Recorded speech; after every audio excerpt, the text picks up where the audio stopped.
I don't think Dillon Gabriel, even though people are taking his quote and saying he's taking a shot at him, it's like, feels like Dillon Gabriel, Joe Flacco, even when Kenny Pickett was there was never like beef towards Shedeur Sanders. And Shedeur was doing a lot of community stuff before, and it was never like beef towards Shedeur. It is heightened awareness, heightened clout because of who he is.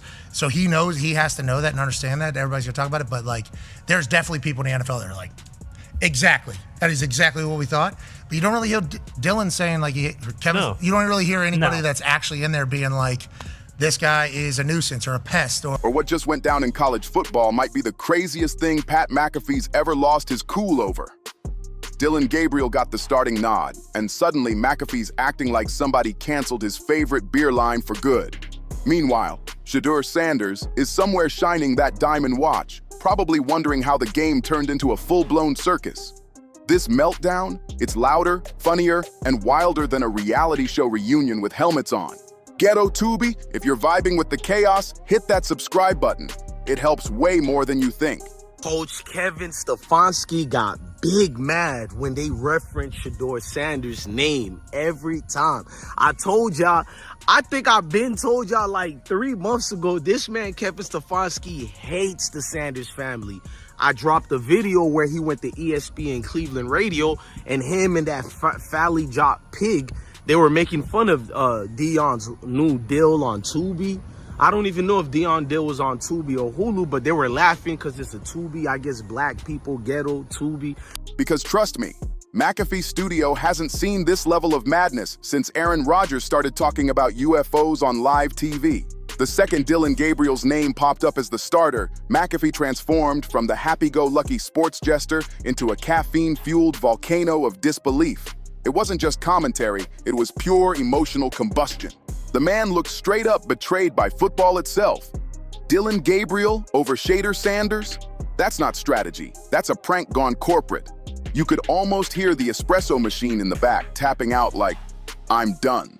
If that ever happens. Well, probably kind of hard too for Shedeur, just because him and Gabriel came out at the same time. They played college at the same time, and like it's probably easy for Shedeur to look at his stats in college and Gabriel's stats in college, whatever, and maybe think he's better. It just doesn't make any sense for him to kind of come out and do that whole thing. It just creates drama immediately. And you mentioned Tebow. Like Tebow is the only comparison, and if you were to go back and listen to Tebow or watch his stuff, he's not doing that shit. And then Tebow eventually, I forget if he was the starter immediately or eventually got an opportunity, but he wasn't doing any like bullshit to make some sort of storyline. Like every word McAfee shouted sounded like it came from the soul of a man who's seen too many blown plays and brain-melting coaching calls. It was part stand-up show, part public breakdown, and every second of it was internet gold. Social media didn't just react, it exploded. Within minutes, timelines were flooded, memes were flying, and fans were arguing like it was draft night all over again. Half of them said McAfee was just being McAfee, and the other half, they swore he finally snapped, loud, messy, and completely allergic to chill. That's Pat McAfee in full meltdown mode. Half the internet was laughing, and the other half was nodding like, okay, he kinda has a point buried under all that thunder. Because let's be real, this whole Dillon over Shedeur move feels like watching a substitute teacher try to rewrite the lesson plan on the first day of class. So what am I bringing up? The hatred. So they go to Kevin Stefanski and ask him about Shedeur being the number 2 guy. Now, I did a video about that. Go look in the playlist. I did a video about Shedeur, why he's not really the number 2 guy.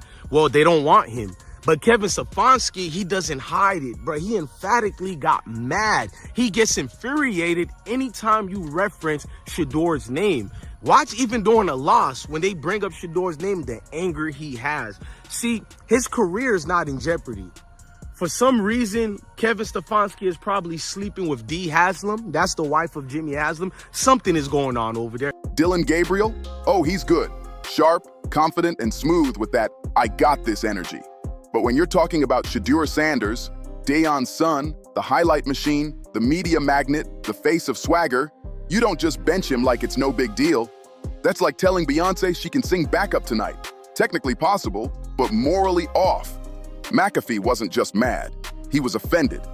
It was like someone told him Patrick Mahomes got traded for a half-eaten bag of sunflower seeds and a rookie punter. You could see it in his eyes. pure disbelief mixed with caffeine and betrayal. Because Shedeur doesn't just play football, he performs it. Every snap feels like a Nike ad come to life. I don't know what you want me to do. I was told they don't want to hear me, but I can't get my actual answer. So you want me to do coach speak? Yeah. Like, yeah. That's what quarterbacks do. That is what NFL rooms want. Now, fans, his followers, his supporters, sports media, obviously, we've all talked about it. Mm-hmm. Yeah. Everybody has hit it. We love that this is happening, but I don't know if it's necessarily the right move for an NFL career, if that is what you're looking for. But we don't know what Shedeur. Once again, all you need is one team to be. Meanwhile, Gabriel's the kind of guy coaches dream about when they've got a mortgage, 2 kids in college, and a deep hatred for risk. And McAfee, he lives for risk. His whole brand runs on chaos and controversy. So when he watched the establishment pick safe over spectacular, something deep in him just snapped, like football itself broke the rules of entertainment. This wasn't just a football debate, it was a full-blown rebellion, a caffeine-charged sermon about swagger, energy, and the sacred art of not caring who you tick off. McAfee wasn't talking X's and O's anymore. He was preaching passion like a man possessed. Twitter instantly turned into his church. And the hashtags? They started flying faster than penalty flags in overtime. Free Shedeur was trending before halftime rumors even got warm. Perfect time, you're gonna wait a whole lifetime. So for me, I've always been ready. Well, Shedeur has a song called Perfect Timing. This is shot at Shedeur. It's like, nobody's ever said, like, hey, no perfect time's coming, or if you wait for a perfect time, it's never going to show up. It's like, I think he handled that amazing. Yeah. Dillon Gabriel has handled this entire thing perfectly as well. It hasn't been easy. Because he's 3rd-round draft pick, first quarterback drafted to the Cleveland Browns. He probably thinks, I'm about to have a great NFL career. Yeah. Like, I'm trying to have an incredible NFL career, as he should be thinking like that, especially after how he played at Oregon everywhere but the Rose Bowl. And the memes? Oh, they were legendary. Shedeur edited as Thanos clutching the Heisman, Dillon Gabriel holding a clipboard like it was a lifeline, and McAfee mid-scream with "Football Justice Warrior" stamped across his forehead. And the wild part? McAfee didn't even need to say much. His face told the whole story. That stare of pure disbelief, the little eye twitch, the visible what in the world confusion at the coaching choice. It said everything words couldn't. You can't shove a spotlight like Shedeur Sanders onto the bench and expect the universe not to react. That kind of star power doesn't sit quietly. It creates its own orbit. Meanwhile, poor Dillon Gabriel suddenly became the most overanalyzed man in college football. Shedeur's just better, and I believe Shedeur has shown in practice what he showed in that first preseason game when he got thrown in.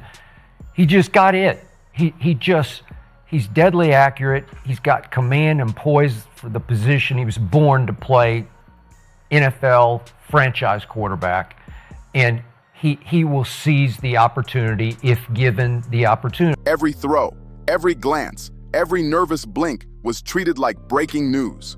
You could feel the pressure oozing through the screen. Imagine trying to play your first big game knowing Pat McAfee's vocal cords are sitting in a studio somewhere, locked and loaded, ready to explode the second you miss a pass.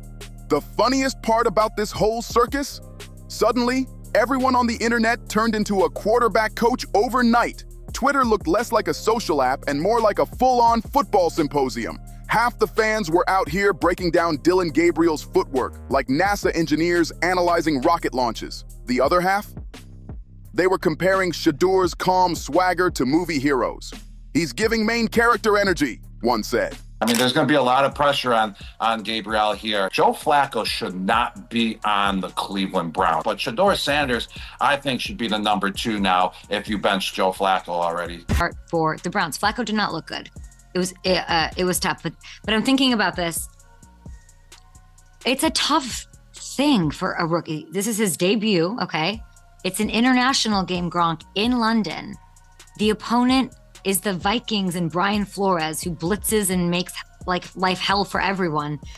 The debates got so intense, you'd think the winning argument came with team ownership papers.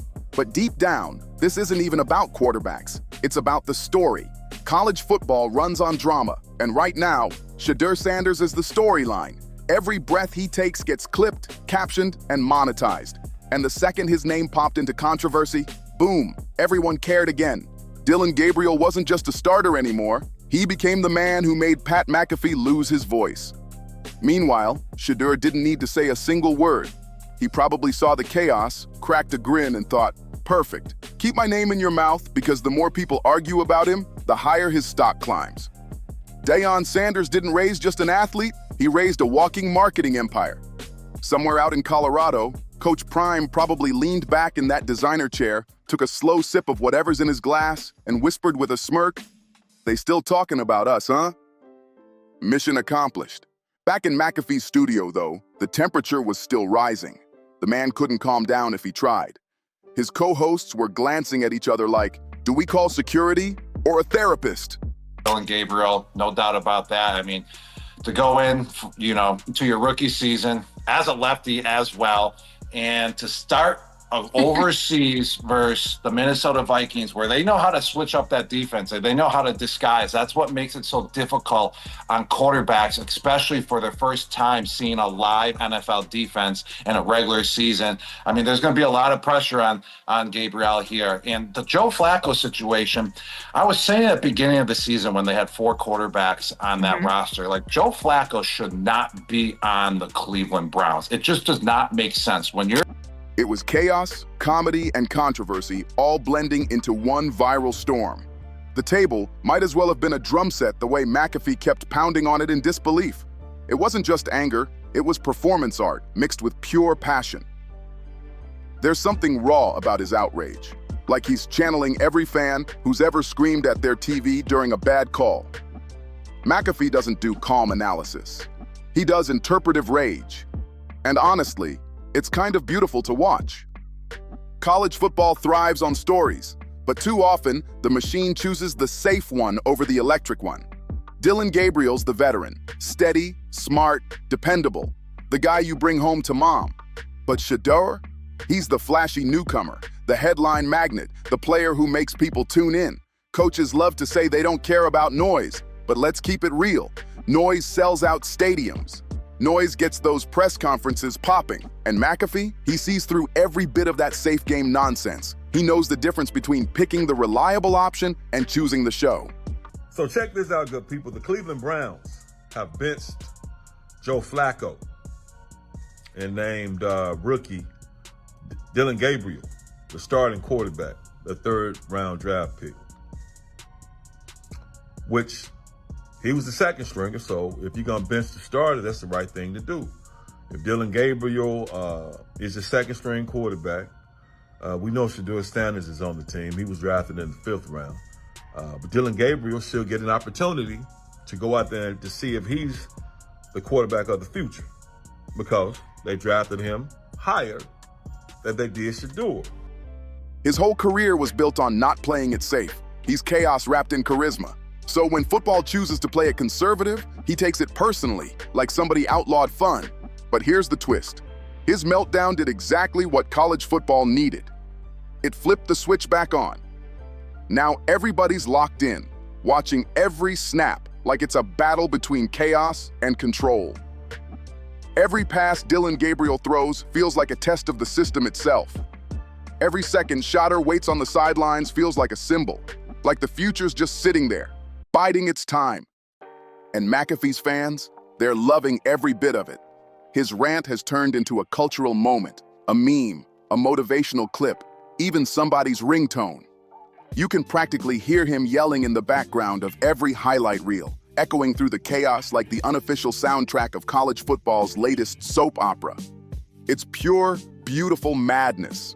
Dillon Gabriel's name trends every other day now, and every time Shedeur drops a new selfie or flashes another icy watch, the internet loses its mind. Every move he makes becomes headline gold because fans are all waiting for that moment. You decided to make Joe the backup and not Shedeur. Yeah, Joe's the backup. Was there, along with changing to Dillon, was there any conversation at all about moving Shedeur up to number 2 and making? Yeah, my focus is on this game. Joe's the backup. Because of this, I hope the Browns don't win another game this season. The fact that Sanders is still QB3 after even the recent depth chart change is crazy. Joe Flacco being QB2, Gabriel Daniels taking over the starting position. I mean, if he does well, then whatever. But I'm still standing by it. Sanders is a much better quarterback than both of these QBs. And I know people are saying, well, the only reason he has success is because his dad constantly put him in positions. Like, I hear you. I get it. But also, he did very well. And not only that, he dominated in the offseason. The comeback, the chaos, the scene where confidence finally knocks comfort out of the spotlight. It's almost poetic, really. A single McAfee rant turned into a full season saga. Coaches can pretend they don't care. Players can say, it's just football. But deep down, everyone's secretly refreshing their feeds, waiting to see McAfee's next explosion. Because when Pat McAfee goes off, it's not just sports talk, it's culture. His voice has that rare superpower. He can turn strategy into scandal, roster changes into breaking news, and quarterback decisions into nationwide debates. He's like the middleman between fan frustration and football logic, the wild bridge connecting passion and professionalism. And the irony? The same chaos that makes him a wildfire is what makes fans love him even more. He says exactly what they're thinking, just louder, funnier, and with about 5 extra espresso shots in his system. That energy makes people forget this is still supposed to be a sport, not the next big reality show. If this season were a show, this would be the mid-season cliffhanger. The crowd split down the middle, analysts fighting for airtime, and McAfee pacing in his studio, shaking his head like a man who just watched his favorite team betray him again. The drama's only heating up, and everyone's tuning in for the next episode. The wildest part? McAfee will eventually move on to another game, another scandal, another what were they thinking moment, but this one's gonna stick. Because this wasn't just commentary. This was personal. It was McAfee versus mediocrity, McAfee versus logic, McAfee versus silence itself. And fans, they'll remember this meltdown long after the scoreboard's cleared and the lights are out. Not because of who started, but because of who reacted. That's the real heart of sports. It's not just the plays or the stats. It's the passion, the debates, the drama, and those big, loud personalities that make the game breathe. McAfee didn't just talk about football. He made it feel alive again. He turned the volume all the way up, and it was glorious. So whether you're Team Dillon or Team Shedeur, one truth can't be denied. Pat McAfee made you care. You're checking scores now, pulling up highlights, replaying that viral rant, wondering if the caffeine-fueled prophet was right all along. Maybe football is at its best when it's messy, when the choices make zero sense, and when the outrage turns into pure entertainment. Because that's when it stops being just a sport and becomes what we all secretly crave, a perfectly scripted, chaotic masterpiece. And if Shedeur Sanders ever takes that starting spot again and lights up the field like we all know he can, oh, it's over. McAfee's gonna shatter the sound barrier. You'll hear his scream before you even see the replay. The man will probably need a new mic, a new desk, and maybe even a new soul after that outburst.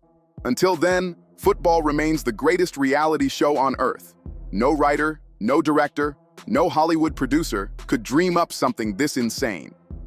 And no one delivers the madness quite like Pat McAfee, the caffeinated poet of sports chaos, turning every quarterback decision into the Super Bowl of emotions.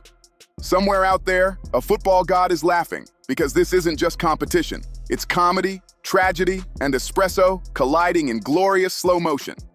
As the season keeps rolling, you can feel the tension simmering like a storm about to hit. Every single snap Dillon Gabriel takes feels like it's being judged by a million invisible McAfees.